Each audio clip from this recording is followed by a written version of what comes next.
Today, we're going to talk about how life in the grip of a narcissist turns into an exhausting game of anticipation, where their needs, their moods, and their comfort come first and yours disappear.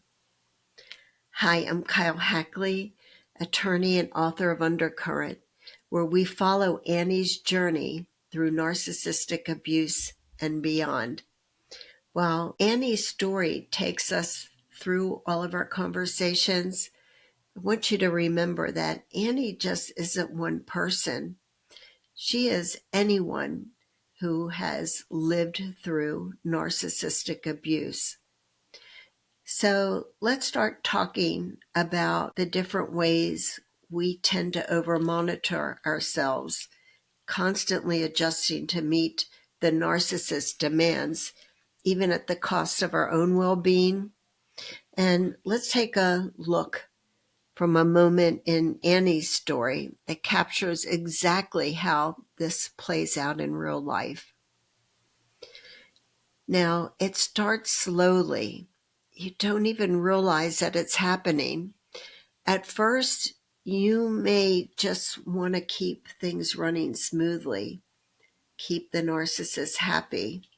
So you start making little adjustments. You eat what they eat because it's easier than hearing them complain. You sit down when they do because you've learned that even a moment by yourself can make them angry or annoyed. You check their face before you speak, not because you're afraid of them, at least that's what you tell yourself, but just to make sure that now is a good time, right?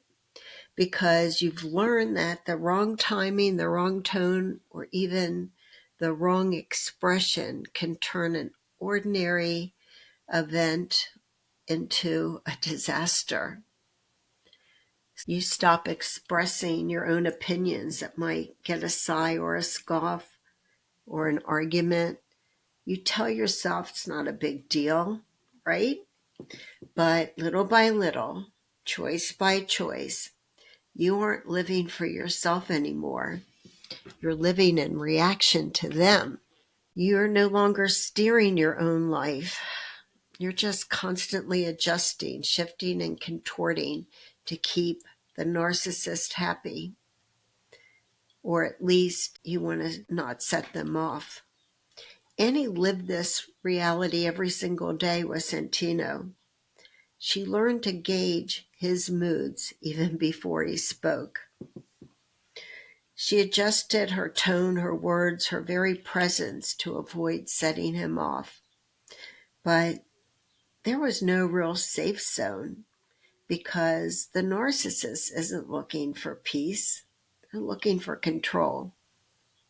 One night, Annie was making dinner, moving quickly because Santino didn't like waiting. But something slipped. The plate of spaghetti tipped and it crashed to the floor. The moment it happened, she felt it. Her body tensed, her breath caught. She knew what was coming before Santino even opened his mouth.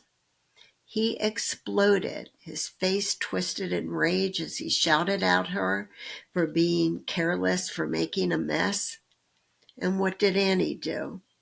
She rushed toward him, not to defend herself, not to stand her ground, but to comfort him. "I'm sorry. Here, let me grab you a beer. Just sit down. I'll take care of it," she said. Her voice was soft and soothing, but that's what she had trained herself to do, to calm her husband down at all costs. But of course, Santino wasn't interested in being soothed. He just sneered at her. He turned his back and muttered, "Just clean up the mess." And that was that. No concern for how Annie felt. No acknowledgement that maybe his reaction was a little over the top. just cold, sharp reminder that it was his emotion, his world that mattered, not hers. This moment is so telling because it's not just about spilled spaghetti. It's about how Annie and so many like her become conditioned to put the narcissist's emotions first. Instead of standing there shocked at how he was behaving, Annie's first instinct was to fix it, to make Santino comfortable again. And that's what happens when you live in their grip. You stop considering what's fair, what's right, or what you feel. You only care about making the narcissist happy, or at least you are trying to prevent them from getting angry. And you do this by constantly watching their expressions. You study every twitch of the eyebrow, every sigh, every shift in their tone. You become an expert in their moods. You learn to predict the storm before it even arrives. You ask them how they are, even when you're the one who's struggling, because you know your pain won't be met with comfort, only irritation. You never picked the movie because the last time you did, you had to listen to the narcissist complain all the way through it. You don't order what you want at a restaurant because you'll get a comment about it. It's not healthy. It's too expensive. How can you possibly like that? It smells bad. You never say no because the backlash isn't worth it. You tell yourself it's just easier that way because you're being considerate. But in reality, you're disappearing piece by piece. And the worst part, you think that you're keeping things smooth, that you're keeping things calm. You convince yourself that these small sacrifices are necessary because they'll prevent a fight and they make life easier. But the truth is, there is no peace with the narcissist. There's only control. And no matter how much you twist, shrink, or silence yourself, it will never be enough for them because the goalpost keeps moving and you keep chasing it. You're exhausted, but you just can't stop running after it because, or maybe it's because stopping means you've got to face the truth. Now, all these examples won't apply to you exactly. Your experience may look very different. Maybe it isn't as obvious as someone yelling over spilled spaghetti or controlling what you order at a restaurant. It could be much more subtle. An eye roll that just makes you feel stupid for trying to speak up. A sigh that makes you second guess whether your feelings are valid. Maybe it's a quiet withdrawal of affection that leaves you scrambling to get back in their good graces. Narcissist control doesn't always come in the form of rage. Sometimes it comes in the form of silence.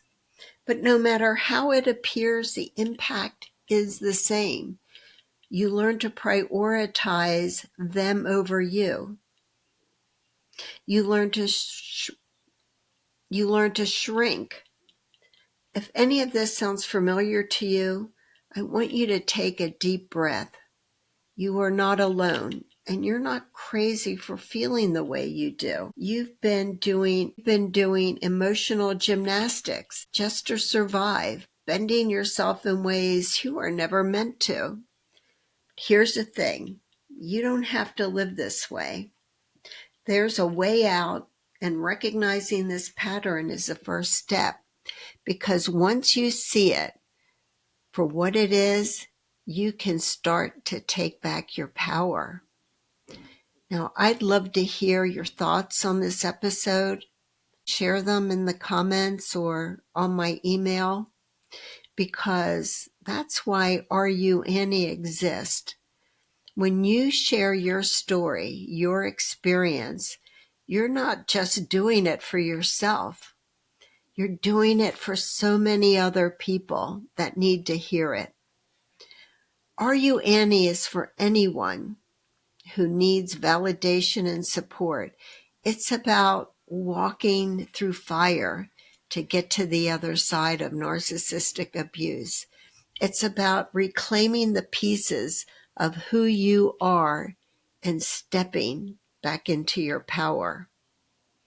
If you haven't already, would you hit subscribe or like if this episode sparked anything in you? I truly believe when you do that, you help us expand the reach so that other Annies who need to be here can join us. Now, I know I don't know you personally, but I believe I know your story because I know Annie's story. The details are always different, but the patterns are the same. And if you see yourself in any part of Annie's journey, I want you to know you're not alone. And I also want to remind you that you're not just a survivor. You are a warrior against narcissistic abuse. You are stronger than you ever knew you could be. And I want you to be tenacious and never give up on what's important to you. Thank you so much for listening, and I really hope you will continue this journey with me. Until next time, bye.